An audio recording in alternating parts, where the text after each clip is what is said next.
Som, som. Oi, testando. Um, dois, som.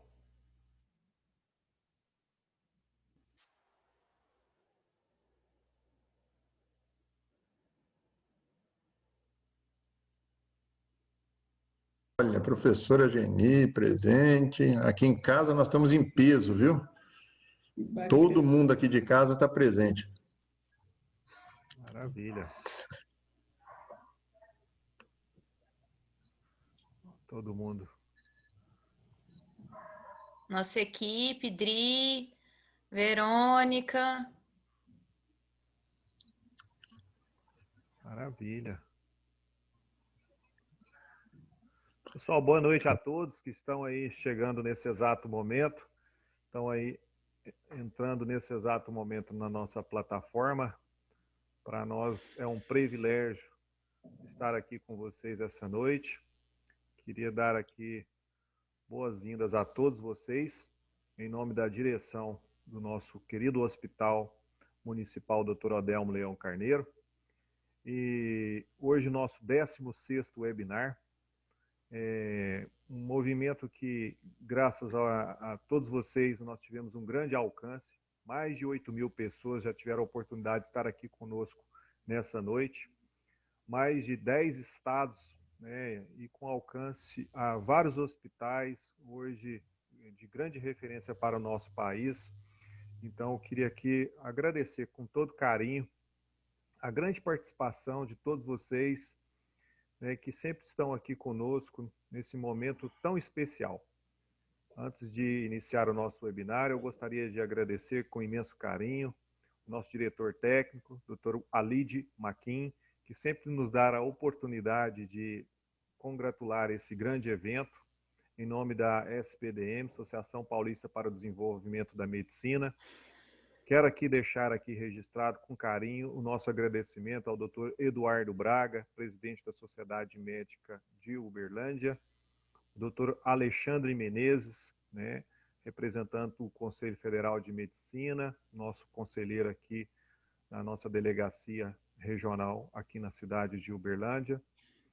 Ressaltar também o nosso agradecimento ao professor Dr. Gladstone, nosso secretário municipal de saúde, e externar aqui com carinho meu agradecimento a todos os profissionais da área da saúde, tanto do Hospital Municipal, quanto também das unidades de saúde, as UAIs, os PSFs, UBSFs, o Hospital de Clínicas, todos os hospitais privados, nas pessoas dos seus diretores, que tanto têm nos apoiado, e com isso, agradecer a vocês, em especial, que tanto têm participado aqui conosco. Então, eu queria deixar aqui boas-vindas a todos vocês e declarar aberto aqui o nosso webinar dessa noite. Vou passar nesse exato momento a palavra para o nosso professor, Dr. Togo, para que ele possa aqui fazer o desenvolvimento, né, do nosso webinar.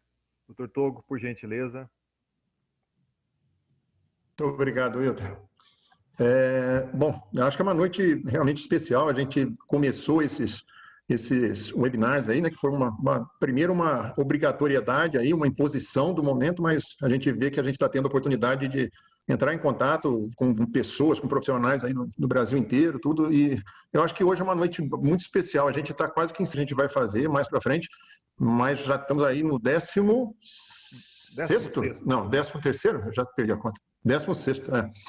E eu acho que na presença de uma pessoa que eu acabo de conhecer muito recentemente mesmo, mas já me admirou assim muito, me chamou muito a ter falado, mas então a Daniela Achete aí, assim, aceita da Letiele aí, mas ela se mostrou disponível e muito simpática conosco. Para você que a gente ainda está sofrendo, infelizmente, eu vejo muita gente, tem muito contato com o pessoal de São Paulo, e não sei que cor que é inveja, não, mas eu vejo todo mundo falando dessa pandemia no passado, assim. Infelizmente, nós não estamos falando no passado aqui, né?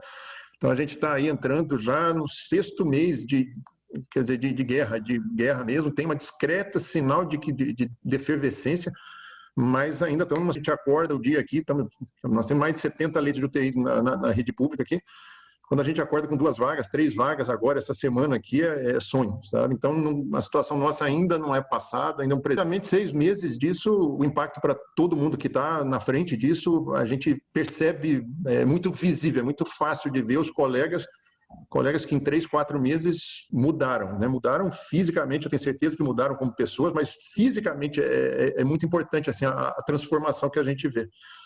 Então, eu acho que é um momento da gente também, assim como a gente está aprendendo a usar uma tecnologia que aproxima, que nos aproxima de pessoas como você, Daniel, que é um privilégio realmente para a gente, também a gente percebeu, acho que pela primeira vez, eu estou formado há pouco mais de 30 anos, e acho que é a primeira vez que a gente parou para prestar atenção, além de diagnóstico, além de tratamento, além de remédio, a gente começou a pensar em cuidar assim um do outro, sabe? Eu nunca tinha visto isso. Pode ser que seja isso já mais comum em outros lugares, mas é a primeira vez que eu vejo as pessoas se cuidarem, obviamente pelo perigo consigo, mas olhar para o colega do lado e falar, caramba, eu também preciso cuidar dele, eu preciso...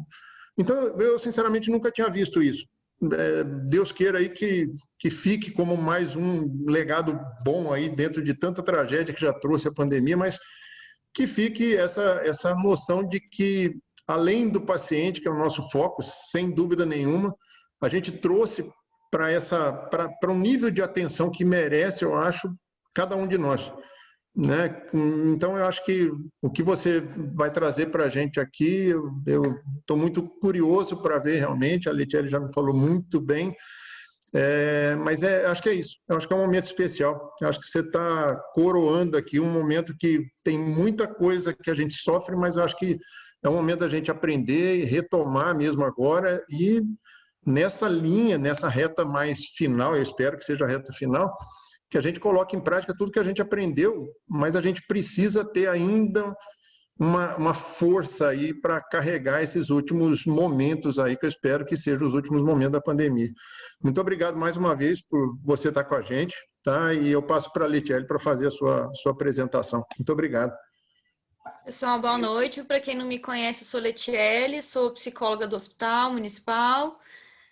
Com muita alegria e com grande honra que a gente traz a Dani hoje para falar um pouquinho sobre a questão do cuidado, né, com as equipes, enfim. A Dani é coordenadora do Serviço de Psicologia do Hospital Sírio-Libanês, coordenadora da pós-graduação de Saúde Mental e docente da pós-graduação de Cuidados Paliativos, na qual ela foi minha professora e me ensinou muito. E é uma pessoa que eu admiro e que eu levo para a vida como referência. Então, para mim é uma honra e um prazer ter a Dani aqui hoje conosco. Eu tenho certeza que nós vamos aprender muito com ela. Então, vou passar a palavra para ela, deixar ela brilhar aí para a gente poder ouvi-la e poder compartilhar desse conhecimento e das coisas que eles viveram lá e com as quais a gente pode aprender. Então, Dani, muito obrigada, é uma honra, um prazer te ter aqui conosco. Espero que em breve esse encontro possa ser presencial, pessoal, mas hoje a gente está juntos, unidos apesar da distância, para que você possa contribuir conosco. Então, muito obrigada, bem-vinda. Nossa, gente, estou aqui super emocionada com a recepção e acho que com a Letiele, assim, acho que a gente já dividi, né, bastante essa questão da admiração também e da minha satisfação em ver essa semente, assim, florescendo, né, esse trabalho de vocês. Eu acho que em todos os lugares temos, acho que as dificuldades elas vão mudando o cenário, mas dificuldades elas existem em todos os cenários.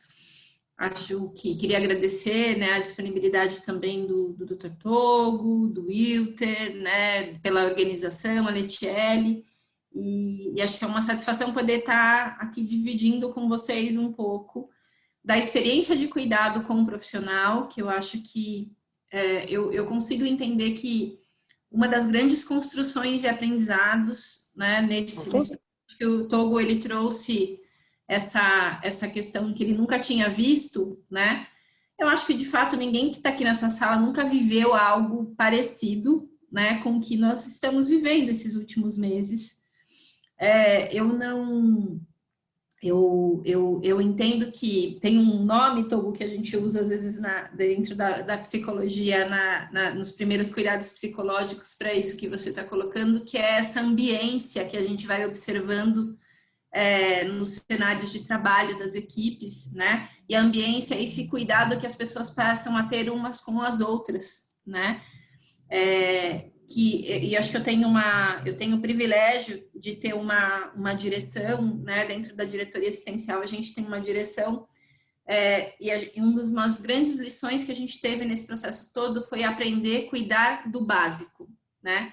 E o básico que dá sustentação tanto para a segurança física e psicológica, e acho que eu vou desenvolver um pouquinho isso, e esse processo de cuidado com a saúde mental nossa, né, e vou me colocar aqui muito nesse processo aqui também.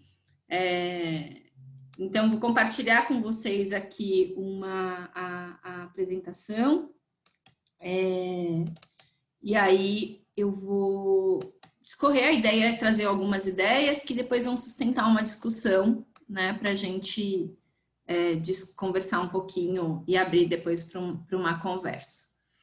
Então, o tema que a gente que nós escolhemos juntos, né? Acho que a gente foi cuidando e pensando nesse nome, e dou esse mérito para o Togo. Acho que foi uma construção muito... Na hora que eu bati o olho, eu acho que fez muito sentido, né? Porque para mim, todos cuidam e todos precisam de cuidado, ele está nesse grande eixo e esse guarda-chuva que é a importância da saúde mental dos profissionais. Então, hoje eu vou passar com vocês um pouco por esse contexto atual. Eu não acho que é um passado, eu acho que é né, nós que estamos no cotidiano, apesar de nós vivemos nosso primeiro caso no Sírio em março, no início de março, todas as unidades também, né, com a sua ocupação alta relacionada à Covid. Nós já temos experiências das outras unidades abertas, mas é algo que é muito presente, né? E eu acho que é uma lição que não é um movimento de ruminação e não deixar isso passar, mas eu acho que é algo que a gente ainda tem o que aprender, né? E acho que tem esse elemento de como a gente mantém as pessoas inteiras, né? Os profissionais inteiros, principalmente nesse aspecto de saúde mental, para continuar e ter fôlego para uma continuidade de cuidado, onde a gente está descobrindo uma relação, assim, a gente está redescobrindo o sentido da palavra previsibilidade, né? E eu acho que a adaptação e a flexibilidade que isso vem exigindo, né, e exigiu dos profissionais e de todas as pessoas, acho que tem sido uma das grandes construções e reflexões que eu tenho feito em relação à pandemia. Então, vou trazer um pouco esse cenário dos profissionais no contexto Covid e falar e focar muito nessas estratégias para promoção e cuidado com a saúde mental, dividir com vocês algumas coisas que nós fizemos e eu acho que hoje reflexões relacionadas a quais são as estratégias, então, que a gente pode pensar em relação ao cuidado. Então, o momento atual, ele é um momento de uma crise nesse sentido da pandemia, que é algo que ocupou, né, todo mundo, né, e de alguma forma as pessoas estão afetadas e foram se organizando aí de um modo muito distinto. E o momento de crise, ele nos traz essa condição de ameaça extrema à saúde, de ameaça à segurança, de ameaça à experiência de bem-estar. Eu gosto de olhar para essa fotografia porque eu acho que ela representa muito essa condição de hoje olhar para o mundo ali fora. Então, coisas simples do nosso cotidiano, a simples ida, né? Acho que quem se recorda aí com os primeiros momentos de recomendação de isolamento, que a pandemia vai, e até hoje, né? Algumas rotinas que estão instaladas. Então, algo que parecia muito cotidiano, como ir ao mercado, como ir a uma farmácia, tem todo um ritual e todo um aprendizado que a gente tomou. Então, olhar para o mundo, né? A gente precisou reconhecer outras formas de ser, de estar, de se relacionar. esse momento, eu acho que um dos grandes ganhos é essa possibilidade que temos. Então, eu estou aqui na minha casa, tendo a oportunidade de conhecer uma série de pessoas que talvez em outro momento a gente teria toda uma dificuldade, né, de deslocamento, de agenda, e que a gente consegue manter essa conexão. Isso, sem dúvida, é um ganho, mas isso também é uma construção onde muitos de nós nos despimos de algumas verdades, de algumas crenças que sustentavam a nossa realidade. Então, existe um conceito que a gente trabalha muito, né, em relação na psicologia, que é de mundo presumido, que é esse mundo que nós conhecemos, que inclui nossa percepção de passado, expectativas, futuro, planos, que sustentam um pouco nossas verdades e nossas certezas, e que, de alguma forma, é o organizador dos nossos projetos, né, da nossa perspectiva, do que eu quero, do meu propósito, do que eu espero, do que eu planejo, e que, de certa forma, tudo isso foi afetado nesse momento. E a gente vive um movimento de um processo de luto, né? O luto pela perda, pelas mortes relacionadas à pandemia, mas as perdas simbólicas também. A perda da minha rotina, a perda de um convívio presencial, a perda da segurança que eu tinha, que o ano que vem eu faria tal projeto, né? Então, tudo isso foi mudado. Então, existe um processo de luto, né, que trouxe uma possibilidade de transformação ampla e profunda, e esse luto não é de um, esse luto é coletivo, né? Então, hoje, quando eu converso com as pessoas com as quais eu convivo, de alguma forma, eu percebo, né, essa possibilidade de construção de novos significados, que é uma experiência que a gente também pode experimentar a partir de algumas perdas que vão sendo significativas. Então, traz uma desorganização, mas traz uma possibilidade de novas construções e organizações. E o luto coletivo, ele mexe com várias áreas da vida, né? E ninguém permanece o mesmo, né, a partir de uma experiência significativa.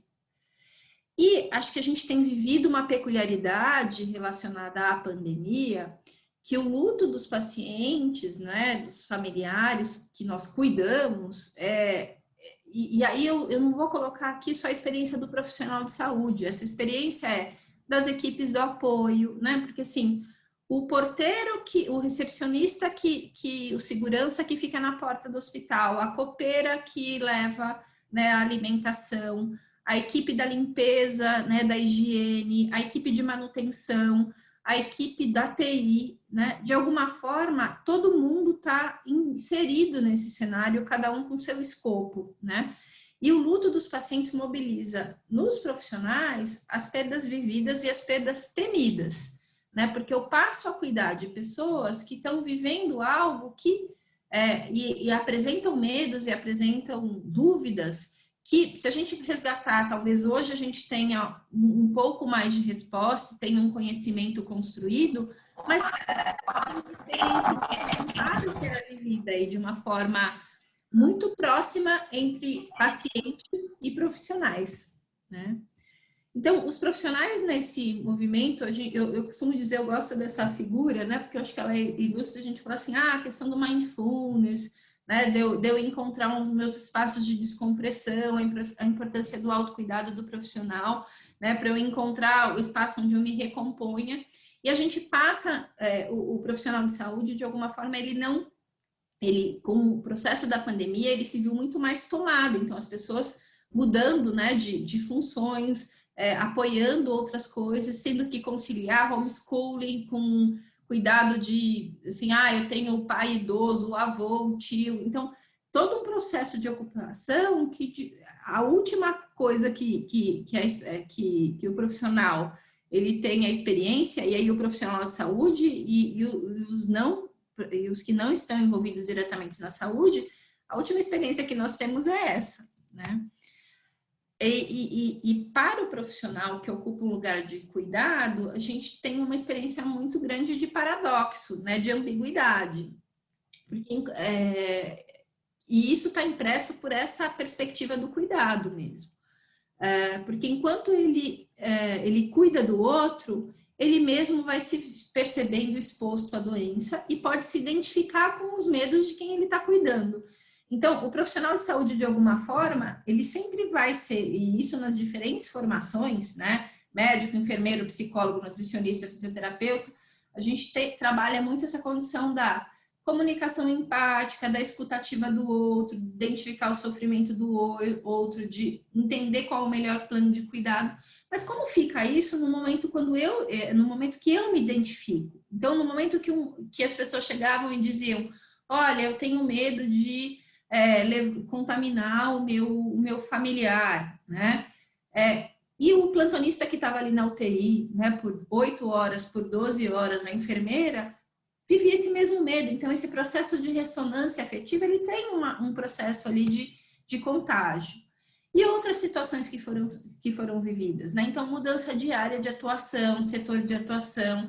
A gente viveu muito essa condição de realocação, né, de profissionais. Os profissionais saindo do seu cenário de trabalho, aquele lugar conhecido, onde eu passava o meu crachá, eu encontrava meu colega, adequando o cenário para o home office, né? E isso é um ponto, muitas vezes, de estresse, porque isso tem a ver com questões de condição de trabalho, o medo de contrair a doença e transmiti-la a amigos e familiares, a experiência de ansiedade, irritabilidade, oscilação de humor, temor em fracassar, de não se sentir competente, atualizado, né? Isso nas rodas de conversa que nós fizemos, isso era um ponto que os profissionais traziam.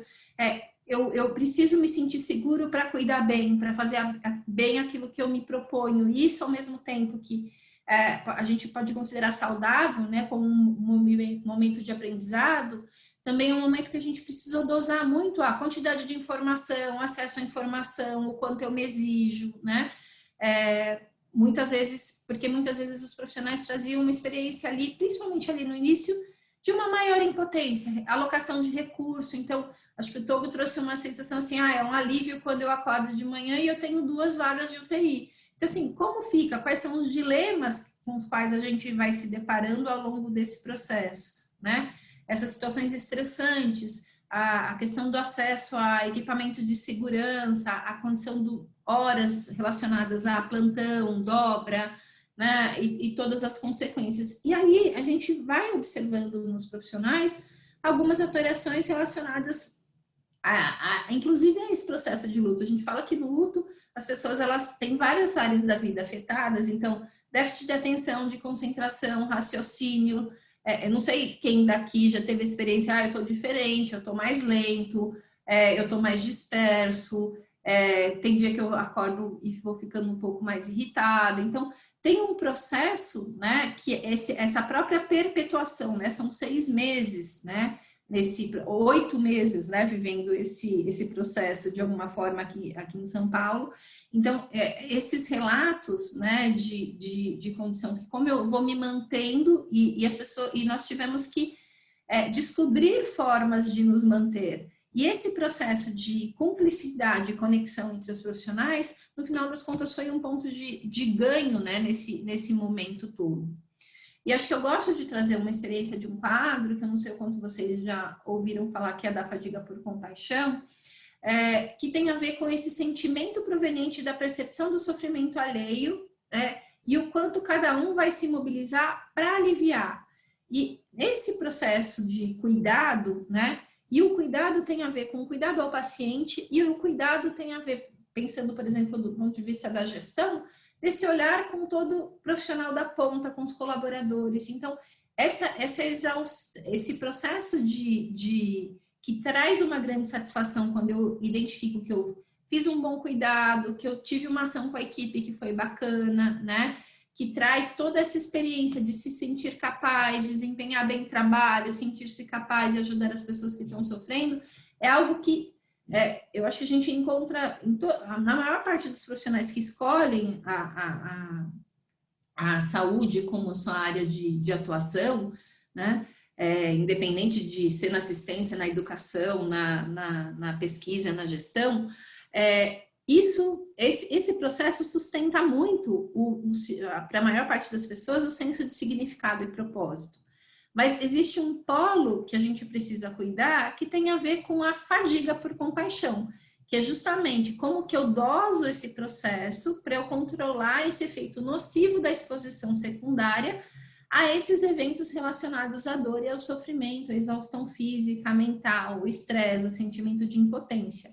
E nós somos seres duais, a gente sempre vai transitar. Eu não fico 100% do meu tempo satisfeita, mas também não dá para eu ficar 100% do meu tempo fadigada. Então, como que eu transito por esse processo, né? E como, de alguma forma, eu vou tentando encontrar estratégias de cuidado que façam sentido, né, para mim e para minha equipe, né? Então, esse desafio é um desafio muito atual, né? Muito contemporâneo. Acho que a gente nunca falou tanto como em relação à saúde mental como nesses últimos meses. Isso virou a matéria, a chamada da matéria de todos os jornais da manhã, né? Eu acho que com coisas que têm sido interessantes, mas assim, isso entrou em pauta, né? E esse processo, ele traz um senso de obrigação que para cuidar do outro eu preciso cuidar de mim, né? Quase uma condição ética, né? Eu não consigo oferecer para o outro aquilo que eu não tenho, né? Então, como que eu vou me percebendo e como eu vou, de alguma forma, identificando e encontrando os canais onde eu posso encontrar apoio, né? Eu gosto muito dessa frase porque eu acho que ela traz essa condição da singularidade, cada um sente de um modo, né? Às vezes, vamos colocar assim, fazendo um paralelo, né? Às vezes o nome da doença é o mesmo, mas a experiência e a vivência de cada um em relação àquilo é totalmente diferente. Então, acho que a gente sempre vai pensar em como eu vou mantendo essa habilidade de equilíbrio, né? Eu gosto muito de uma analogia, né, relacionado a equilíbrio, que é do malabarista, né?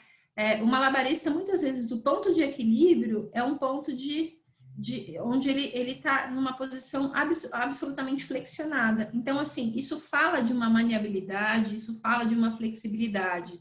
E a resiliência, ela tem a ver com isso, ela tem a ver com construção, né? Ela tem a ver com adaptação, que é algo que vai, de alguma forma, ela vai fortalecendo e mantendo essa habilidade de resolver problema e de uma forma produtiva. Isso não tem a ver com não sofrer, não ter momentos de estresse, isso não existe, né? Isso não é uma condição humana. Mas essa condição de eu encontrar um equilíbrio naquele processo de adversidade, né, é o grande desafio aqui para o momento.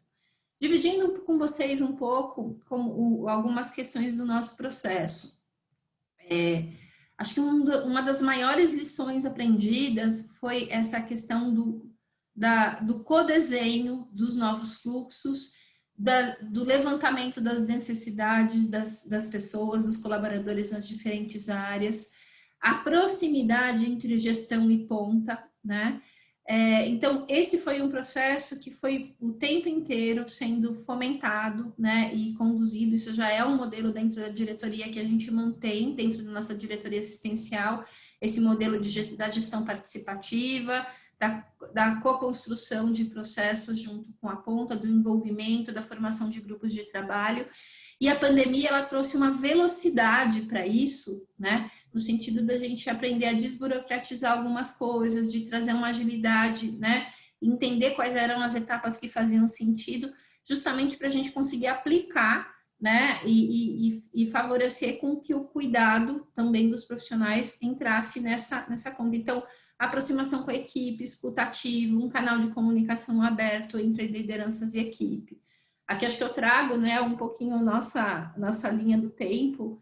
Então, a gente, desde janeiro, tinha montado um comitê de crise, né, já pensando um pouco, quando começou lá em Wuhan, né, o primeiro caso, esse comitê de crise pensando nas estratégias e um subcomitê assistencial.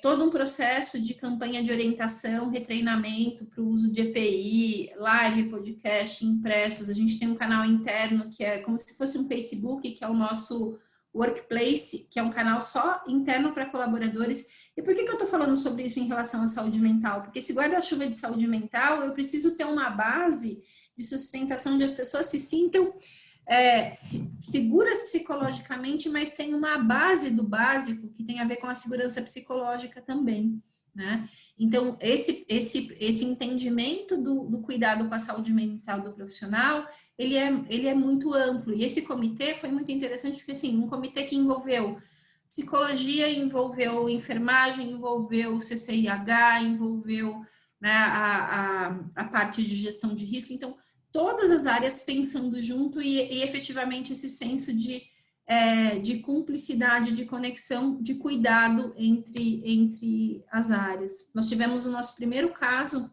no Sírio no dia 6 de março, né? E aqui vocês estão vendo essa ronda, né? Algo que aconteceu de uma forma muito intensa. Nós montamos um grupo de trabalho dentro das lideranças, onde nós tínhamos plantões, né? Com esses profissionais passando rondas diárias, com toda a equipe, então, envolvendo toda essa equipe que eu já citei, de CCH, gestão, risco, né, a diretoria, passando rondas diárias nas unidades de Covid para esclarecimento de dúvidas dos profissionais, acolhimento das angústias, de ansiedade, enfim, a gente foi trabalhando isso de um modo muito próximo. E criando, por exemplo, estratégias nossas de readequação. Então, a gente entendeu que a gente precisava estar com o pessoal do noturno também. Então, entre nós, gerentes, coordenadores, a gente foi criando um pouco essa estratégia para manter esse senso de segurança com a equipe. Acho que foi um momento também da elaboração de conteúdo para ações de reconhecimento e acolhimento, com ações que eu gosto de dividir, porque eu acho que elas são aparentemente simples, mas o impacto que isso teve, né?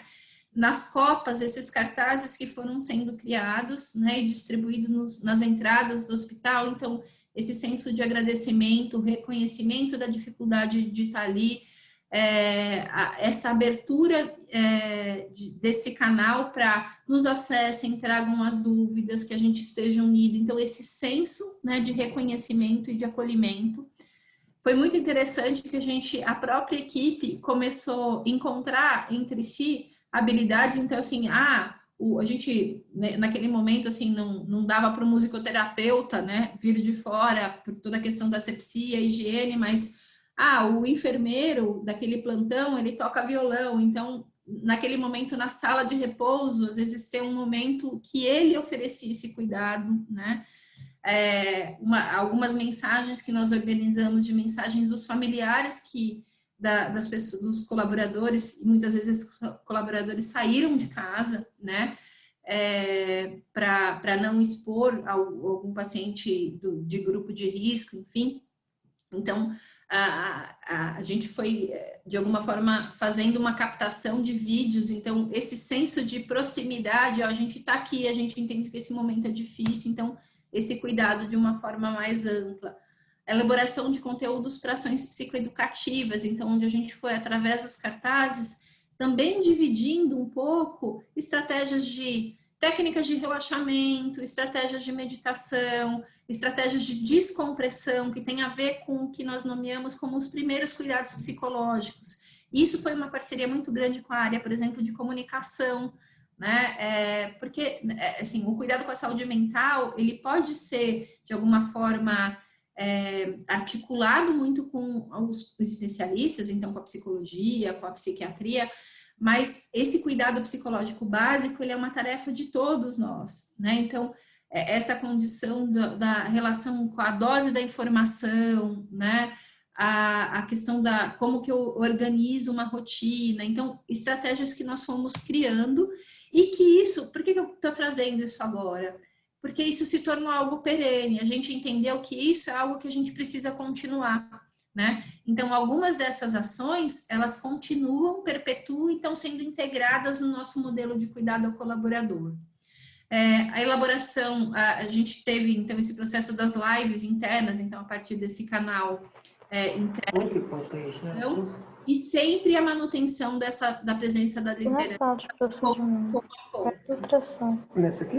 Então, dentro das associações especializadas, a gente também teve a possibilidade aí da psicologia, a gente organizou, então ficaram 2 psicólogos voltados para esse suporte. Eu acho que hoje no hospital nós temos uma instituição que tem aproximadamente 100 colaboradores, né, com 478 leitos, falando do hospital. E esse processo, a gente, nessas áreas Covid, ali no início, a gente organizou essas rodas de conversa, grupo de suporte emocional, para as áreas assistenciais, de apoio administrativo, isso no modelo híbrido, algumas áreas presenciais e algumas áreas, esses grupos aconteceram de forma digital. E a gente também criou um canal que também perpetua e fica até hoje, que funciona dentro do que a gente chama na psicologia como um modelo de plantão psicológico, que é um canal que o colaborador liga e tem um psicólogo, recebendo essa ligação, e que a gente faz um atendimento de um acolhimento, né? É muito interessante que a média de o tempo, acho que trazendo um dado importante, porque às vezes isso para a gestão é interessante pensar. Dentro do plantão psicológico, a gente não tem uma proposta de psicoterapia, é um acolhimento, muitas vezes acaba sendo uma triagem para uma demanda de encaminhamento, para um suporte, para uma psicoterapia, mas muitas vezes, e nesse momento da crise, ele funcionou como um atendimento único, com começo, meio e fim, onde o tempo de acolhimento desse colaborador era entre 20 e 30 minutos, né? Então, muitas vezes o psicólogo ele ajudava essa pessoa a se organizar, a esclarecer dúvidas, a direcionar a área que ela tinha, e esse apoio foi algo que a gente manteve. Os grupos de suporte também a gente mantém, então ações que a gente foi aprendendo, entendendo a importância do impacto, o impacto que isso tinha para manter essa ponta em pé. Então, eu acho que alguns aprendizados que ficam, essa condição do cuidado com as necessidades básicas. Então, como eu olho para essa equipe em relação a alimentação, a higiene, a como eu instrumentalizo as pessoas a estarem atentas a isso, ao perceber o meu colega, aquele colega que não está bem, eu poder dar um toque, eu poder, de alguma forma, sinalizar que ele está precisando de algum tipo de apoio. E isso tem a ver justamente com, pensando, eu acho que a gente está falando aqui de algumas situações que são responsabilidade, que a gente pode pensar no papel da instituição, mas eu entendo que nesse guarda-chuva a gente tem o papel da instituição e a gente tem a responsabilidade individual, né? Como eu também, de alguma forma, me corresponsabilizo pelo meu cuidado, pelo meu limite, para identificar o que faz bem para mim. Né? Eu acho que tem esse equilíbrio, né? E são caminhos que se complementam. Então, acho que do ponto de vista institucional, a gente aprendeu muito uma coisa que surgiu, né, nesse processo todo de pandemia, quando eu falo da gestão com a ponta, foi sugestões relacionadas à escala de trabalho, à rotina da unidade. Então, como isso foi importante e cuidar do básico, né, foi um grande aprendizado. O dar-se um tempo, né? Refletir, compreender, integrar. Aquela parada, muitas vezes entre um paciente e outro, são aqueles 10 segundos que, ao invés de pegar o elevador, eu acesso a escada e é aquele momento onde eu vou integrando, parando para organizar um pouquinho para eu entrar para o próximo paciente, para a próxima reunião, enfim, né? E de identificar quais e quem são as suas fontes de apoio, né? E que te ajudam a se estabilizar. E essas fontes de apoio, às vezes, têm uma natureza técnica em relação a algo que eu não estou me sentindo competente para realizar ou seguro para realizar. Identificar as fontes de apoio emocional, né? Muitas vezes ter 5 segundos para ligar para alguém, ouvir a voz, aquilo me tranquiliza para continuar, né? Relembrar e reconhecer o que já te ajudou. Muitas vezes, nesse momento, a gente não tem a referência, né, de nada parecido, mas eu entender como eu vivenciei um momento de crise ou um momento difícil e o que foi me ajudando a me organizar, muitas vezes pode ajudar também nesse momento. Identificar quais são as inseguranças e medo e validar para você mesmo e compartilhar com quem você confia, né? Muitas vezes eu encontro num par, muitas vezes eu encontro num gestor, eu encontro num familiar, mas eu preciso, acima de tudo, reconhecer que elas existem, para eu encontrar qual é o caminho de pedido de ajuda. Buscar aproximação, conexão e cumplicidade entre pares, que a gente foi falando um pouco sobre isso. Proteger, eu acho que eu gosto muito dessa frase, né? Do se proteger da exigência do pensamento positivo rígido, né? É impossível e é desumano a gente exigir o tempo inteiro, né? Vou pensar positivo, vai, né? Não, às vezes eu reconhecer qual é o meu ponto de vulnerabilidade, é o que faz eu encontrar caminhos para eu desenvolver e construir quais são as estratégias, o que eu preciso naquele momento para me sentir mais seguro, para eu poder atuar, né? E pessimismo, né? Otimismo e pessimismo também são polos duais, né? Acho que a Letiele, essa questão da dualidade, o ser humano ele é dual. Eu não sou 100% do tempo feliz, eu não sou 100% do tempo triste, eu não penso positivo 100% do tempo, eu não penso negativo 100% do tempo, mas essa perspectiva de eu me perceber transitando entre esses polos é o que muitas vezes me mantém saudável, né? Eu perceber o que eu posso aprender, né? Com uma percepção de uma fragilidade ou de um erro, muitas vezes, é o que o que possibilita a gente abrir caminhos de construção, de elaboração. Identificar e legitimar as dificuldades, né? O que que a gente discutia muito isso com os profissionais, né, da ponta da UTI, né?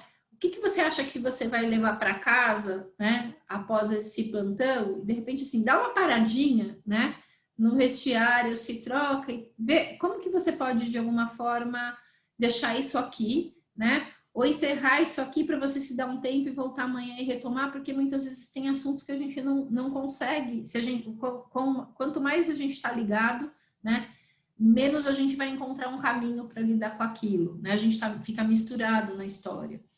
Então, descubra quais são as suas estratégias para focar e desfocar, descomprimir, né. Acho que o que a gente mais ouviu nessa pandemia é assim, meditação, né. Gente, nem todo, assim, acho que não existe um único caminho, cada um precisa perceber. Tem pessoas que a maior tortura da vida vai ser colocar numa sala de meditação, né? Tem pessoas que preferem correr, tem pessoas que querem ler, tem pessoas que querem encontrar um filme, assistir um filme, tem pessoas que querem dormir, né? Então, esse processo de autocuidado, né, e de manutenção é algo muito pessoal.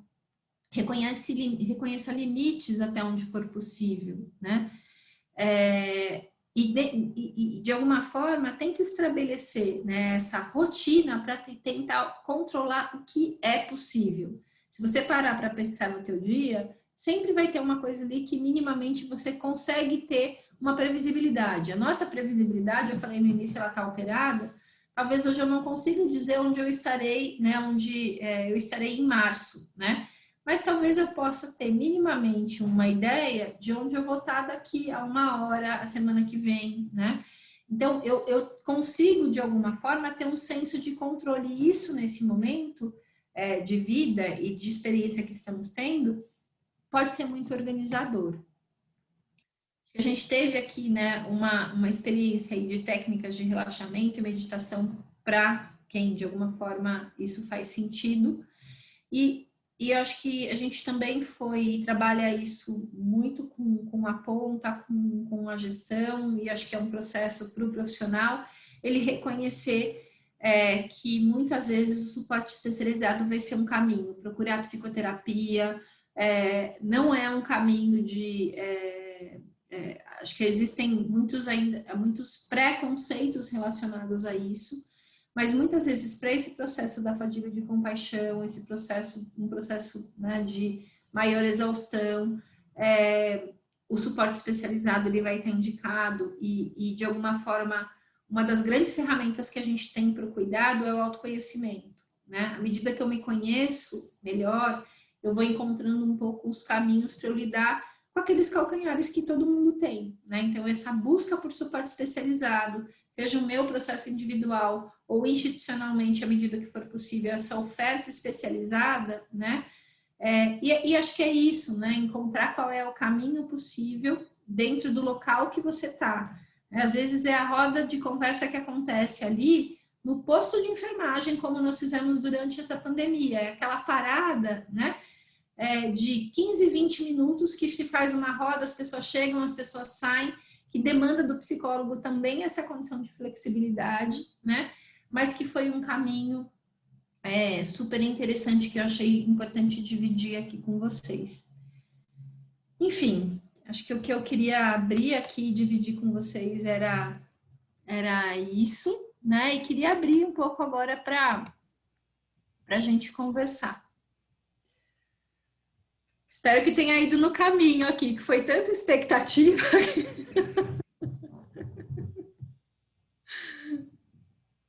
Letiele, posso falar ou você quer falar antes? Talvez você esteja aí mais emocionado. Não, pode falar, Togo. Não, só falar rápido aqui alguns pontos que a Daniela tocou, eu acho que são muito importantes. Primeiro, eu quero agradecer aí o pessoal que está aqui no chat, e é muito interessante, viu, Dani, porque a gente está vendo aqui professora e alunos que trocando as impressões deles aqui enquanto você fala. Eu acho muito bacana, uma aula ao vivo aqui, literalmente mesmo, totalmente. Mas eu acho que você mostrou uma imagem de 3 profissionais totalmente paramentados, se abraçando ali, né? E acho que foi na semana passada. Na semana passada, o Hospital Moinhos de Vento patrocinou um encontro muito, muito interessante, ainda falando sobre a pandemia, e convidou 2 representantes, né, dos principais representantes do IHI, a doutora Maureen Bisognano e o doutor Paulo Delgado. E eu achei muito interessante, porque agora eu não vou falar quem foi, mas foi um dos 2, que citou o termo, até comentei com você antes, citou o termo de o EPI emocional, quer dizer, como é que a gente cria, e essa imagem que você mostrou, eu vi ali o pessoal totalmente paramentado para poder dar um abraço, quer dizer, a gente tem que se paramentar agora completamente para poder abraçar um colega, né? Um outro aspecto que eu achei muito interessante quando você diz isso, a gente aqui no hospital, nós temos assim também o privilégio de fazer parte do PROAD SUS aí, em 2 projetos, né, o Parto Adequado e o Saúde em Nossas Mãos. O Círio está aí presente, obviamente, nós estamos ligados ao Einstein, mas o que a gente viu nesses 3 anos que estão se encerrando agora, em dezembro acaba o projeto, o que a gente viu foi uma enorme preocupação, vinda, obviamente, do modelo IHI, né, daquele tripé lá, do triplo gol, do triplo foco deles, que tem uma preocupação grande também com o profissional, a pessoa ali, né? E a gente agora começa a falar em cuidado centrado na pessoa exatamente para, não é tirar do paciente, mas é incluir, né, as pessoas que trabalham aí. E eu acho que esse processo mostrou para a gente o seguinte, o pessoal do Einstein fala bastante, aliás, o pessoal da colaborativa toda fala, que eles aprendem também com a gente que eu digo, nós do SUS, a encontrar soluções que eles não conseguem imaginar, né? Quer dizer, vocês têm uma estrutura, obviamente, deve ter gente aí falando, mas também no Círio, né? Isso a gente sempre escuta. No Círio, no Círio não tem problema, no Círio não tem dificuldade, no Círio é tudo fácil, é só fazer assim, pronto, tem dinheiro, tem tudo na mão. E a gente sabe que provavelmente não é bem assim, o nível de exigências é diferente e tal. Mas, enfim, o que eu acho interessante é que na colaborativa a gente viu que eles mostraram para a gente que a gente consegue encontrar soluções, às vezes extremamente efetivas, assim, e às vezes com custo quase nenhum. Quer dizer, quando você diz buscar a conexão, isso a gente estava muito voltado a reconectar os pacientes, né? E agora a gente vê que a gente precisa reconectar, e a conexão às vezes está no colega ao lado ali, que está muito próximo ali, está barato, né? Com custo zero, quer dizer, dar aquela pausa, realmente falar alguma coisa, conversar alguma coisa ali, perguntar se está bem, se pode ajudar ou se não pode, se tem. Então, acho que essas imagens que você trouxe aí, eu acho que são muito ricas, assim, no sentido dessa questão, quer dizer, a gente trouxe realmente o olhar para quem está trabalhando ali.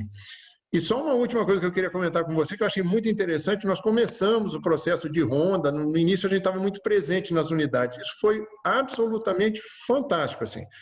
A gente tinha uma comunicação direta, eu tentei patrocinar isso, assim, segurando isso mesmo, através de 2 metodologias, uma presença direta no local de trabalho, e a outra eram os debriefings lá que a equipe fazia e mandava os formulários para a gente a cada final de dia ali, de cada plantão, e a gente ia fazendo as correções de problemas do dia a dia ali, no próprio comitê, que a gente tinha reuniões diárias, então. Era um comitê multidisciplinar, administração participando. Eu, sinceramente, também nunca vi assim uma participação tão sólida, assim, do conjunto, sabe? Administração, assistência, diretoria clínica, atenção ao paciente, todo mundo realmente junto. E as percepções que a gente tinha da ponta, elas chegavam diretamente no comitê, diariamente. Não era tempo real, mas era muito próximo. E as respostas também.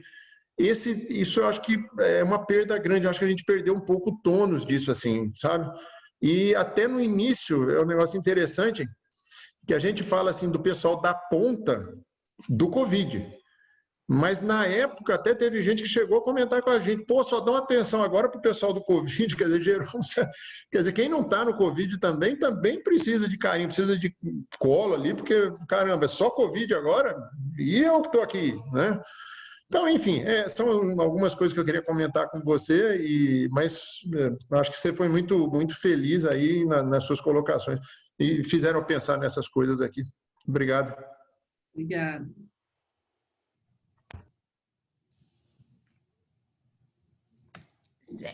Sempre que o Togo e eu começamos a conversar sobre essas questões, né, que a gente queria tratar desse tema, acho que uma coisa que a gente sempre disse que a nossa preocupação era não focar na doença, né? Eu não digo Covid, mas assim, doenças emocionais, mas entender de que forma a gente podia cuidar, né? De pensar, logicamente, não ignorar, mas que o foco fosse estratégias que a gente pudesse adotar para cuidar daqueles que estão ao nosso redor.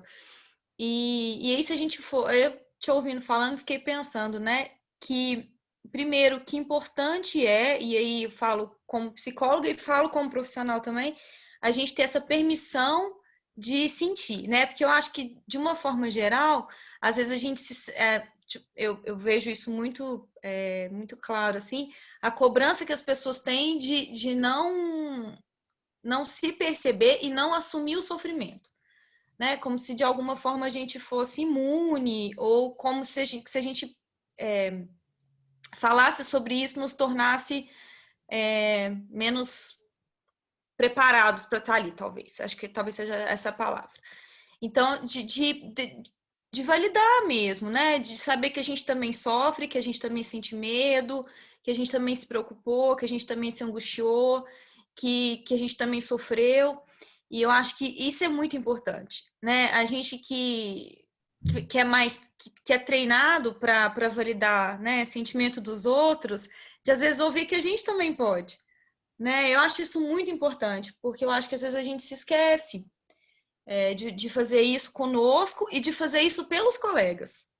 Porque já vi acontecer de às vezes falar assim, nossa, mas fulano estava chorando, como se aquilo fosse uma coisa assim, descabida. Então, eu acho que você trouxe essa colocação assim, eu acho muito rico a gente pensar na permissão, né? Na nossa permissão e na permissão do colega também, da gente não julgar, não cobrar, né? E entender que as pessoas que estão ali antes de qualquer coisa são só isso, pessoas, né? E que elas vão sentir, vão sofrer, cada um à sua maneira, com a sua intensidade, e da gente se permitir sentir e conseguir acolher a gente, conseguir se acolher e acolher o outro, né? Nessas dores, nas nossas gangorras emocionais, né?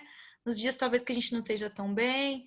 Então, é importante. E eu sempre falo isso para a equipe, que eu me sinto muito privilegiada, assim, porque a gente tem uma equipe muito unida, eu acho, assim, e a gente consegue se apoiar muito nos momentos que são mais difíceis, né? Isso conta muito. A gente poder compartilhar, dividir, né? Olhar para o lado e sentir que se você, às vezes, no dia não está muito bem, tem alguém ali do seu lado que você possa se amparar e compartilhar e falar, hoje não está tão legal, então hoje eu preciso, como eu estou falando, eu preciso de um abraço, preciso de um colo, preciso de um cuidado. Então, essas coisas são muito importantes e são importantes que a gente propague, né? Assim, que as pessoas lembrem disso, pensem nisso, né? Que esse suporte é muito importante. Eu acho que você falando, Michele, me vem assim a coisa que a gente discute às vezes de três Cs, assim, que a gente brinca que é importante, né? Para trazer sustentar essa condição de equipe. Então, é a condição da confiança, da conexão e da cumplicidade, né? E eu acho isso fundamental. Eu acho que a gente tem aprendido muito a olhar para o lado. Eu gostei quando você trouxe essa questão do cuidado centrado na pessoa, né? Porque eu acho que isso amplia. E se eu não olho para as pessoas que cuidam, acho que o tema de hoje, todos cuidam e todos precisam de cuidado, né? A gente efetivamente deixa uma condição fundamental, porque assim, o que faz com que todos estejam ali e de alguma forma se sustentem é esse senso de propósito e significado relacionado ao cuidado, né? Mas assim, se eu não encontro, né? Se eu entro num lugar que eu não sinto confiança que eu posso dizer sem o medo de ser, de alguma forma, julgado, né? Acho que a Letiele trouxe esse exemplo, né? Onde eu sinto que eu não posso expressar e muitas vezes dividir, hoje eu não dou conta de entrar naquele paciente. E não é porque eu sou fraco, porque eu sou incompetente, porque talvez naquele dia eu não seja a melhor pessoa para cuidar. Quando eu encontro essa ressonância, né, eu vou encontrando essa possibilidade, né, de equipe, né, desse senso de equipe. E eu acho que quando todo mundo se viu no desamparo, foi interessante esse movimento, né? Porque assim, todo mundo se isolou, né? Isolou da família, isolou de grupo de risco. Então, o que a gente encontrava? Os nossos pares, né? Do hospital. Então, tem um senso ali de pertencimento, estamos todos nesse mesmo lugar, então somos nós que vamos sair, a gente tem a nossa rotina. Eu costumo dizer que quando os primeiros dias, assim, né, quando a coisa toda ali se fechou, a coisa era eu dividi, às vezes, né, tem a possibilidade de encontro, as lives, né, que começaram a acontecer com os amigos, né, o happy hour, não sei das quantas, e aí várias pessoas que não trabalham na área de saúde, né, naquela experiência do isolamento, do não sair, né, e eu ouvia aquilo e falava assim, bom, que interessante, né? Porque a minha rotina, a minha carga horária, assim, eu de 8 estou quase em 16, né? E essa experiência de chegar, e aí eu olhava e falava assim, nossa, por um lado é desgastante, mas por outro lado tem uma previsibilidade, uma rotina que se manteve na minha vida, né? Em relação eu sei que eu vou sair, eu vou encontrar com fulano da minha equipe, que a gente vai ter que encontrar um jeito novo de pensar no cuidado. Então, e eu acho que esse senso, né, também de apoio, ele trouxe uma aproximação também entre as pessoas, né? Mas também trouxe, acho que a gente teve que perceber, a gente foi percebendo isso muito rapidamente, assim, o que aconteceu com esses grupos que eu fui dividindo com vocês de suporte. Então, a gente começou a fazer essas rodas dentro das unidades, então, nas UTIs Covid, nas enfermarias, né? E aí começou a surgir apoio, assim, a CCIH, que é o grupo, né, o pessoal que está na área de apoio, os concierges, a equipe de segurança, a Copa, a nutrição, né? E daqui a pouco a gente estava assim, o pessoal, a gente está em home office, mas a gente está precisando muito, né? Então, tem um processo que é muito bacana, né? E de todo mundo que está envolvido. Eu queria só colocar aqui as participações, Dani. Tem bastante participação aqui no chat. A professora Vânia Evaristo aqui está participando bastante com os alunos aqui. E eu achei interessante aqui que ela faz um comentário que vou ler mesmo. A pandemia possibilitou as equipes a mostrar suas fragilidades. É isso que a gente estava falando, né? Quer dizer, num mundo de super-heróis, né? De pessoas que não sentiam, não se fragilizavam, não tinham dúvida, não tinham nada. Quer dizer, era um bando de super-homens, super-mulher, todo mundo lá imune a tudo. E agora a gente realmente pôde falar, olha, realmente não dá, a pressão está muito grande, tudo. A gente só espera que isso não seja num limite, né? Aqui eu faço mais a parte da questão de segurança assistencial, que é onde eu tento contribuir no hospital, e essa percepção de segurança emocional, quer dizer, o ambiente de segurança emocional, não é só uma preocupação, vamos dizer assim, supérflua, não é um luxo.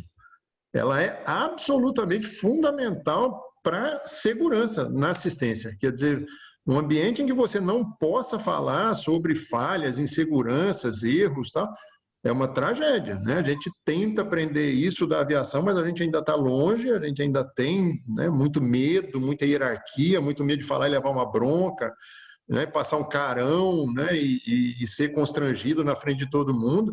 A gente precisa evoluir bastante nisso. E talvez isso que a Vânia Evaristo disse, e algumas pessoas, a Ana Cláudia também repete aqui, aliás, a Ana Cláudia até falou uma outra coisa interessante também, que é no sentido de que a gente precisa ir no simples, né? Quando você nominou aí as necessidades básicas e colocou lá alimentação, sono, afeto, quer dizer, tudo dentro do mesmo nível, parece ali, né?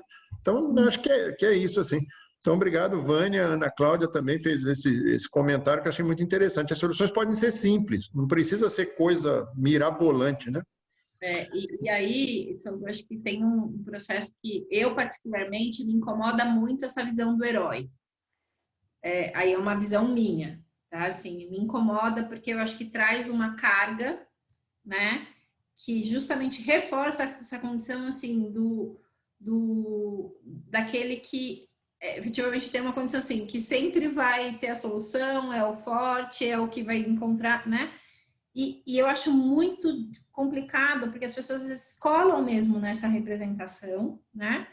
E efetivamente, mas eu gosto de pensar assim, quando você vai olhar a história dos super-heróis, eles são as pessoas mais solitárias do mundo, né? Eu fico assim, absolutamente tomada. Então, eu acho que uma das coisas que a gente ganhou muito, então eu não, de fato, assim, eu não gosto muito, eu particularmente, eu não acho que essa associação é uma associação, eu acho que deixa o profissional de saúde, de alguma forma, numa gaiola, né, porque ele fica sem poder, impossibilita muitas vezes essa expressão.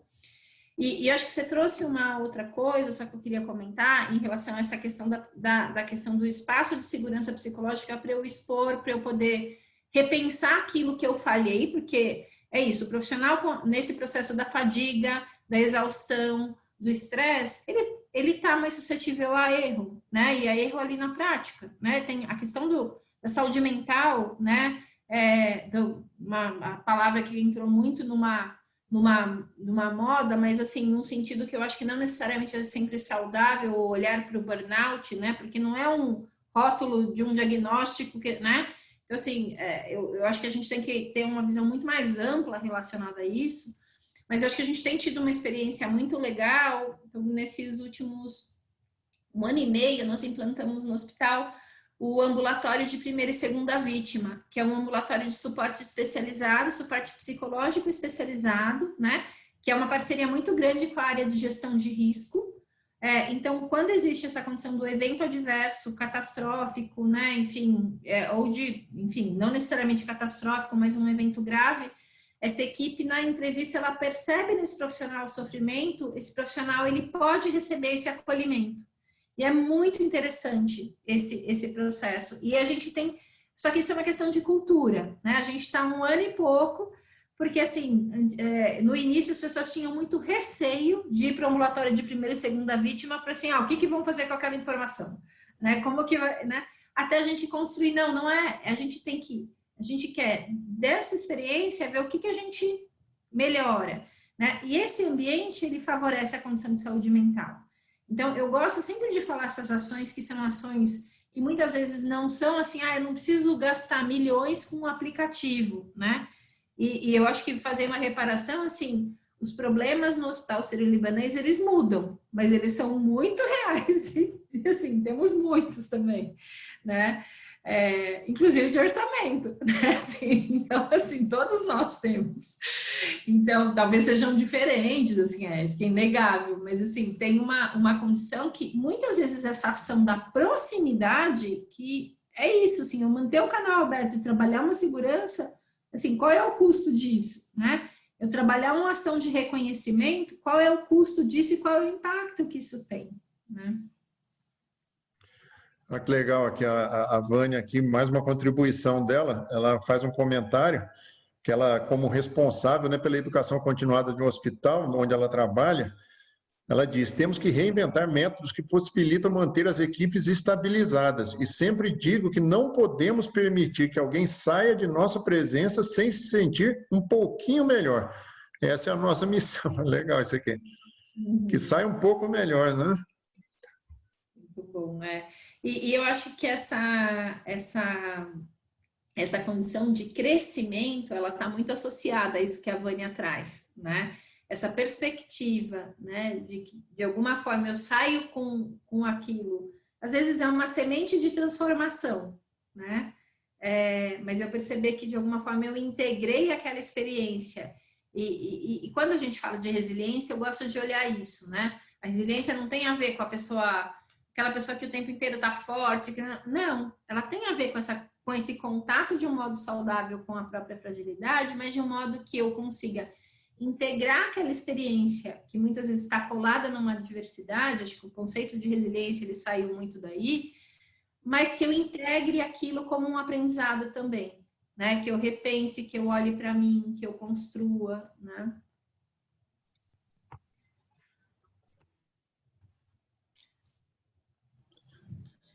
Eu tenho uma vendo aqui, eu dúvida. estava só revisando. Pois não, Letiele, fica à vontade. Lucélito, eu tenho uma dúvida, porque me preocupa muito o pós. O pós-pandemia, como que vai ser? A Letiele falou uma coisa que eu percebo muito em mim, nos colegas, em todos que estão trabalhando na equipe Multi como um todo, que é o segurar a emoção, não se permitir sentir o momento. Acho que até pelo grande número de perdas que a gente teve, a forma como tudo se deu, as mudanças que tiveram de ser muito rápidas, muitas vezes o que era verdade de manhã, à tarde já não era, de noite já era ainda mais diferente. E como que vai ser o pós? Porque vai chegar um momento que a gente vai ter que sentir isso tudo. Agora a gente está tendo todos esses, né, todo esse suporte. E nós estamos nos preparando para que no pós a gente mantenha esse suporte para a equipe. Como que a gente vai continuar cuidando de todos depois que acabar a pandemia?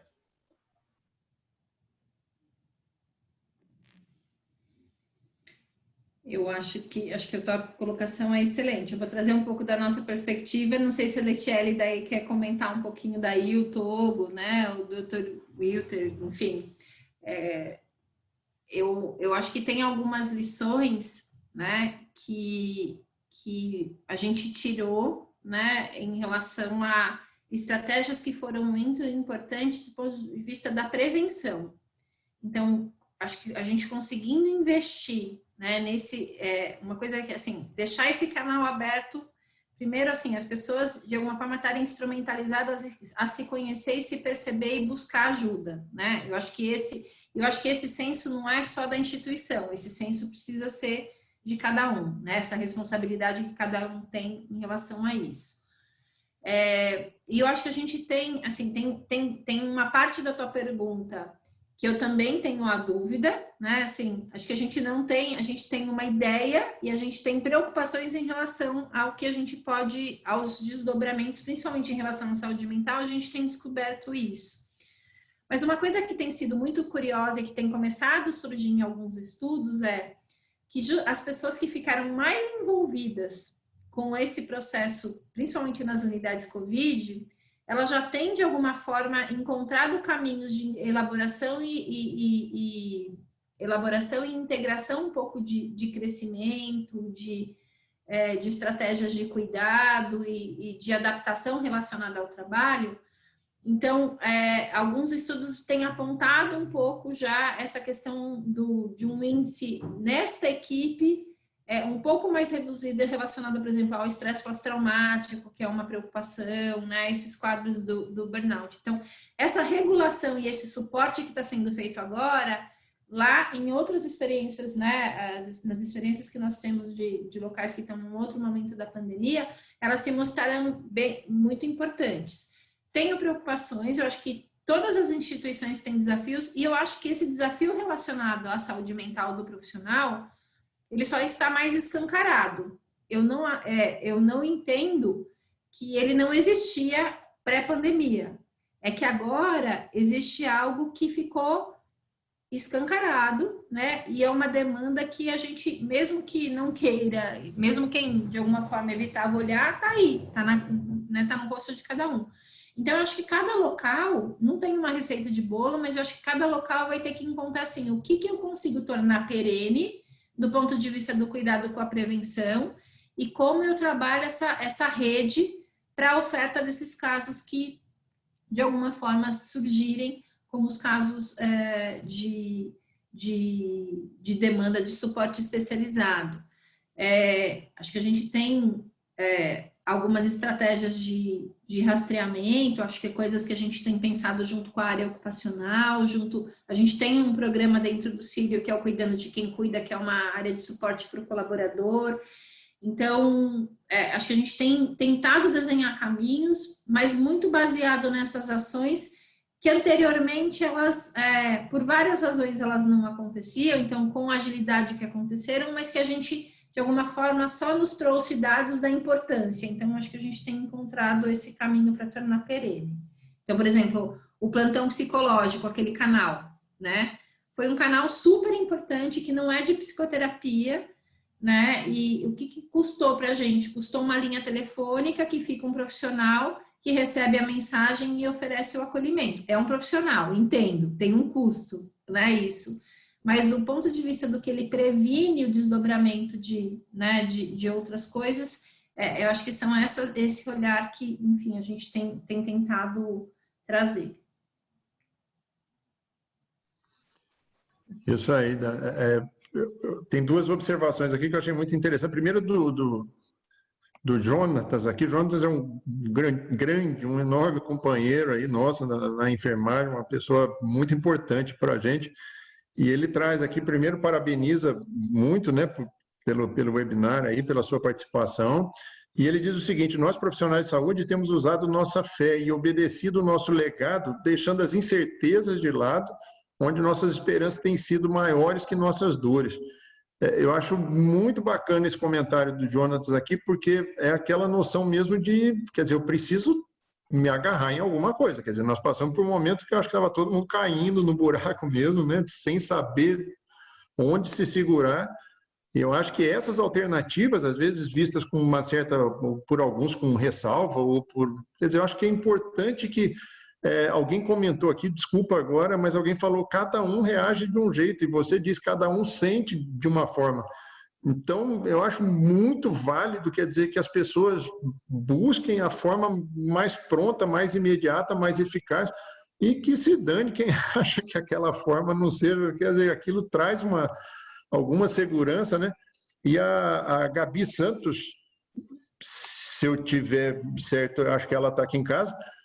A Gabi é minha filha, eu acho que ela está no segundo ano de psicologia aqui em Uberlândia agora, vai ser sua colega aí, a colega da Letiele. Aí ela coloca aqui, eu falei de uma analogia, ela diz, como na aviação, coloque a máscara primeiramente em si, depois em quem necessita de ajuda. É necessário cuidar da nossa saúde emocional para podermos cuidar do outro, seja um paciente ou um colega. Então, é isso aí, os comentários aqui. Muito bom. E uma coisa e aí eu vivenciei isso de uma maneira muito forte ano passado, durante a pós, uma coisa que a gente sempre é muito estimulada é justamente o autocuidado, o autoconhecimento, né? E pensando também em todo esse aprendizado, né, que eu herdei aí o ano passado, o que o Jonathan traz da fé, mas é a questão da espiritualidade também, né? E cada um é um recurso também, um recurso importante, né? Que a gente não pode deixar de lado nesse momento, de entender que espiritualidade não tem a ver só com religião, né? Mas tem a ver com tudo aquilo que faz sentido e nos ajuda a estar conectado. Então, é uma estratégia importante. Então, que seja religião, que seja contato com natureza, que seja música, que seja arte, que seja dança, que seja aquilo que te conecta e que te faz buscar sentido, né, para a vida. Então, eu acho que essas são coisas importantes também que a gente tem que pensar e utilizar a nosso favor nesse momento, né, para a gente conseguir buscar o equilíbrio, né, que a Dani comentou na apresentação dela. Então é isso, assim, gente, autoconhecimento é uma coisa muito difícil e dolorosa. Mas é importante, é essencial, porque só assim a gente consegue encontrar o caminho para muitas respostas que às vezes a gente busca. E o que a Lucélia comentou, né, que ela fica com essa preocupação de longo prazo, como vai ser, eu acho que é uma preocupação que nós todos temos, porque a gente ainda tem poucas respostas de como as coisas vão ser a longo prazo. Mas eu acredito que, como a Dani disse, toda essa situação veio para jogar um holofote em cima de coisas que precisavam ter sido cuidadas e talvez por outras prioridades, enfim, talvez tenham sido deixadas de segundo plano.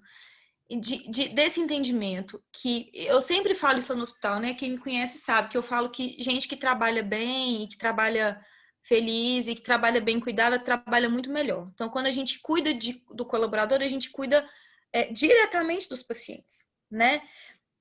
Então, eu acho que esse cuidado a gente vai ter que pensar, assim, estratégias de como a gente vai fazer a manutenção desse cuidado para essas pessoas, né?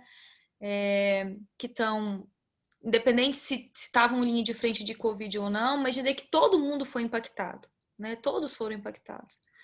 E que a gente precisa estruturar, né, mesmo, acho que mais do que nunca ter esse entendimento de que a gente precisa cuidar bem de quem está trabalhando, enfim, cuidando, e desenvolver estratégias e pensar, e às vezes é o que a Dani falou, né, às vezes é um custo muito pequeno se comparado ao benefício, aquilo que a gente pode construir, enfim, contribuir para as pessoas. Pessoal, infelizmente, assim, a gente chegou mesmo no finalzinho aí. Eu quero deixar um tempo para a Dani falar aí, mandar uma mensagem para a gente ainda mais, além do que ela já falou. Mas tem 3 comentários aqui que o pessoal está participando. O Sérgio Oliveira, ele diz aqui que a aproximação, inclusive, desses conceitos agora presentes tanto em rede pública quanto em rede privada. Eu acho que isso é um avanço que a gente já estava assistindo, né? Mas eu acho que a pandemia trouxe isso, quer dizer, a gente aprendeu junto com vocês aí, que são referências, que são grandes hospitais, tudo, e a gente aprendeu meio que junto, né? Então, é uma observação interessante do Sérgio. A Soninha diz que tem muito valor o fato de trabalhar em equipe nesse momento, quer dizer, ela até chega a dizer aqui, ajuda a remediar as nossas feridas, né? Às vezes com um abraço ali, mesmo que seja cheio de EPI, mas que, enfim, que isso ajuda muito. A Maria do Carmo também agradece aqui a oportunidade, gostou muito dos 3 Cs aí, a confiança, conexão e cumplicidade, eu acho que marcou para ela. Muito obrigado, Maria do Carmo. E a Ana Cláudia sabe compreender que toda situação complicada traz um aprendizado. Eu acho que é isso, né? Eu acho que a grande lição que fica para a gente, tomara que a gente fique realmente com a lição de aprendizado, de evolução, e que a gente possa enfrentar, se Deus quiser, os novos desafios, talvez não, se Deus quiser, não tão grandes quanto esse, mas novos desafios de uma forma melhor. Se a Letiele não tiver nenhuma outra observação, Letiele, se tiver, fica à vontade, senão eu queria ouvir a Dani aí, os últimos comentários dela, já antecipando mais uma vez o agradecimento e, sei lá, não tem como te agradecer mesmo. Se você quiser falar alguma coisa mais para nós aí, muito obrigado. Acho que o agradecimento é essa troca, assim, para mim, acho que isso é algo que é muito caro, né? Acho que uma das coisas que essa história toda que a gente está vivendo, né, possibilitou essa aproximação. Acho que as fronteiras, inclusive as institucionais, né, a gente brincou assim, não tem, acho que quem conhece um pouco aqui São Paulo sabe, né, o Sírio, o Einstein, né? E ali foi um momento que, assim, não tinha, né, assim, todo mundo está construindo, vamos pegar aqui o que está aprendendo, tem uma troca, né, e uma generosidade, né, do ponto de vista aí.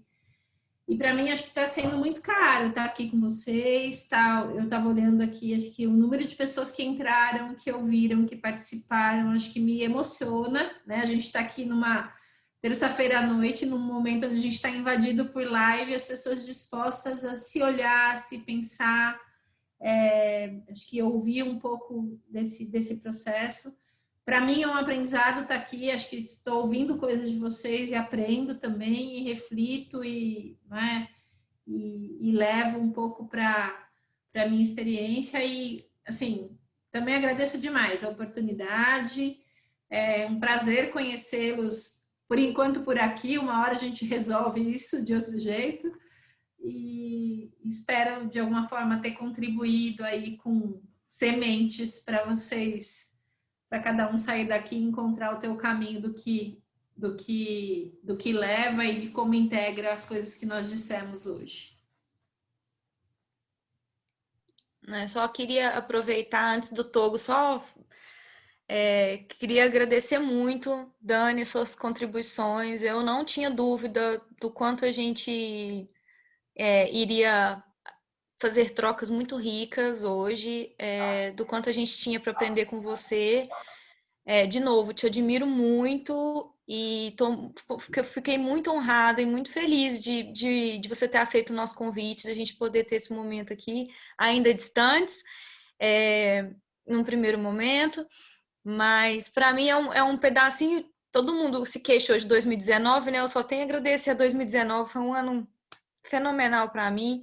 Então, você trouxe um pouquinho de volta desse 2019 que, dentro da estratégia do meu cuidado para esse 2020 que foi tão difícil, foi uma coisa que me deu muito sustentação. De tudo que eu aprendi, de tudo que vocês me ensinaram, de tudo que a gente compartilhou. Então, você trouxe um pouquinho de 2019 de volta para mim. Então, eu estou muito emocionada, inclusive. Inclusive o choro, né, das duas, viu, gente? A gente chorava, assim, muito nos nossos encontros. Então, assim, te agradecer muito. Para mim foi uma honra, uma alegria te ter aqui, porque você trouxe de volta toda esses sentimentos que eu vivenciei o ano passado, tudo que eu aprendi, o quanto eu cresci junto com vocês. Então, assim, vocês têm um lugar muito especial aqui para mim, e vocês estão junto comigo todos os dias, em tudo que eu faço, em tudo que eu construo, em tudo que eu levei lá para o hospital, do que eu aprendi com vocês. Então, eu sou muito grata por te ter aqui. Eu tenho certeza que todo mundo que te ouviu vai levar coisas muito importantes, assim como eu vou levar, e levo sempre, né? De tudo que a gente compartilhou nesse tempo aí que a gente tá junto, né, na caminhada. Então, muito obrigada, eu tô muito feliz, muito emocionada e com meu coração mais quentinho agora, de ter revivido um pouquinho essa nossa conexão.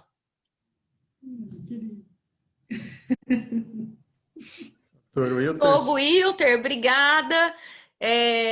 Eu acho que a gente estava falando dos 3 Cs, né? Eu acho que é impossível a gente fazer um bom trabalho se a gente não está bem amparado e se a gente não tem boas pessoas com quem compartilhar. Então, eu sou muito grata, porque eu acho que lá no hospital, se a gente constrói coisas tão relevantes quanto eu acredito que a gente constrói, é justamente porque a gente consegue encontrar uns nos outros o apoio que a gente precisa e esse espaço, né, da gente dividir, pensar, sonhar juntos, que eu sempre falo isso muito pro Togo, né? A gente tem que mirar no melhor para a gente construir. A gente sempre compartilha isso. Então, eu sou muito grata e acho que eventos como esse e a gente conseguir falar de temas delicados, porque eu acho que saúde mental é um tema ainda melindroso, então a gente poder falar sobre isso e ter esse espaço, assim, eu sou pura gratidão. Então, muito obrigada aos dois, a todo mundo que entrou, que participou e que esteve disposto a pensar sobre esse tema. Muito obrigada. Eu acho que a gente todo mundo sai ganhando com tudo isso. Muito obrigado, Letiele. Obrigado a você, obrigado. Bom, obrigado, Dani, também pela Letiele, que voltou aí, né, extremamente capacitada para conduzir tudo isso aí. Realmente o trabalho em comissão de cuidado paliativo que ela faz, o Fernando estava aqui junto, o trabalho que eles fazem e agora expandindo já para a rede municipal de saúde inteira, quer dizer, todas as unidades já vão estar com seus protocolos de cuidados paliativos, suas comissões estruturadas. Então, tudo isso acho que tem participação sua aí também, viu, Dani? Então, você já está em Uberlândia aí agora. Wilter, se você quiser tomar conta aí, fica à vontade. Eu vou falar uma palavrinha que eu sempre aprendi aqui com os meus filhos, né? Que Viber top, né?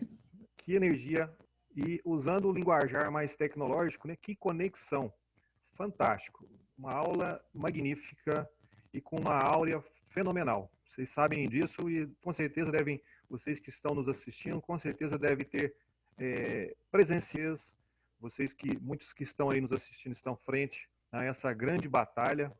Então, assim, doutora Daniela, muito obrigado mesmo por ter aceitado o nosso convite. Estou vislumbrado aqui, eu estava conversando aqui com os meus coordenadores, porque até aproveito aqui para agradecer todos os meus coordenadores que aqui estão. Queria ressaltar aqui a doutora Lucélia, que a doutora Lucélia é a nossa... Ela fez uma excelente colocação aqui, e diante disso eu queria, nesse momento, tanto ela quanto também o doutor Fernando Matar também está aqui conosco. O doutor Fernando é o nosso coordenador da Clínica Médica, parceiro da Letiele na Comissão de Cuidado Paliativo, que inclusive foi a comissão, né, no início do nosso webinar. E hoje, se nós temos uma comissão de cuidado paliativo com excelência, né, primeiramente agradecer aí essa dupla Letiele e Fernando, temos a Adriele também, enfim, é uma comissão multidisciplinar que tem seus méritos e tem sido nosso referencial hoje no nosso hospital, e eu quero aqui nesse momento externar, né, de forma muito... E um ponto interessante, doutora, só não quero me alongar muito, né, a Letiele, no início da pandemia, nós estávamos muito preocupados com essa questão, né, com a saúde do nosso paciente, mas ao mesmo tempo com o nosso colaborador, né? E aí, com isso, a Letiele, juntamente com o Hospital de Clínicas, ela trouxe para nós um link muito importante, que foi o projeto, e foi algo assim que nos ajudou muito, né, principalmente para acolher, né, os nossos colaboradores, principalmente nesse ápice da pandemia, né, que começou muito a se fragilizar. Eu, particularmente, que tenho um corpo clínico, um número de colaboradores muito grande, eu percebi. E aí, com isso, esse projeto que a Letiele trouxe, juntamente com essa parceria, ele veio nos ajudar muito. E, além de tudo, né, o trabalho feito, tanto pelo serviço social, né, que tem feito um trabalho também relevante dentro do nosso hospital. E, assim, o que eu quero só já finalizar, primeiramente, eu acho que eu nunca, anos de formado, nesses anos todos, foi a primeira vez que eu vi de uma forma tão clara, né, o significado do altruísmo, né, do significado de compaixão, de cumplicidade, de simplicidade. Foi a primeira vez que eu vi pessoas que a gente menos espera ir lá na porta do hospital para trazer uma doação, seja de 5 máscaras, seja de um litrinho de álcool, mas com o intuito de querer ajudar. Tivemos grandes perdas, infelizmente. Solidarizo com as perdas, mas um ano também de grandes conquistas. Um ano de grandes conquistas para a saúde, no sentido da equipe multidisciplinar, onde foram feitas várias ações, mas ao mesmo tempo grandes conquistas. Hoje nós estamos aqui, como a doutora mencionou, são 21 horas e 30 minutos. Tivemos a oportunidade aqui de ter a participação de 4 estados aqui conosco, pessoas interligadas com o mesmo assunto, tendo a oportunidade de ter uma excelente palestra, além de tudo, de uma relevante, né, palestrante aqui, com excelência, com todo respeito, doutora. Então, sim, muito obrigado. Deixa aqui, eu acho que isso que nos motiva, que nem eu mencionei. Né? Quantas pessoas já tiveram a oportunidade de passar aqui e olha que facilidade na comunicação, de fazer essa conexão. Então, deixo aqui o meu agradecimento de coração. Assim que vier em Uberlândia, não vai faltar oportunidade para nós termos de sentarmos, tomar aquele café, comer aquele pão de queijo, né? De ter a oportunidade das iguarias mineiras, vamos dizer assim. Então, muito obrigado, doutora Daniela, em nome da direção do nosso querido hospital, pela oportunidade de estar aqui conosco, e tenho certeza que outras oportunidades virão, tá bom? Quero aqui deixar aqui o meu agradecimento a todos que estiveram aqui conosco nesse exato momento, e como a gente sempre faz, doutora Daniela, convidar a todos aí, se possível, que possam estar ligando as câmeras, só para a gente fazer uma live, né, no final aqui, fotografar, deixar registrado esse lindo momento que foi essa noite de hoje. Muito obrigado a todos. Pessoal, vamos ligar aí as câmeras, só para a gente fazer uma linda... Doutora Lucélia, Crado, Raquel.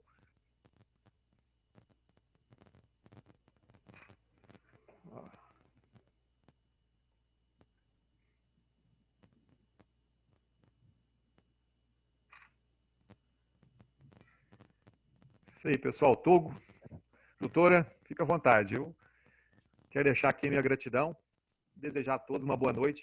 Fiquem com Deus. Jesus abençoe Obrigado. a todos. Boa noite, gente. Obrigado, Dani. Boa noite. Obrigada, Dani. Um beijo. Beijo. Obrigado mesmo. Manda beijo para todo mundo. Fala que eu tô com saudade. Pode deixar. Eu vou deixar todo mundo muito orgulhoso. E parabéns aí pelo processo e pelo projeto de vocês. Muito feliz. Obrigada, Dani. Manda um beijão para todo mundo. Um beijo enorme para você. Tchau, tchau, gente. Boa Tchau. noite. Boa noite, Dani. Obrigado. Boa noite.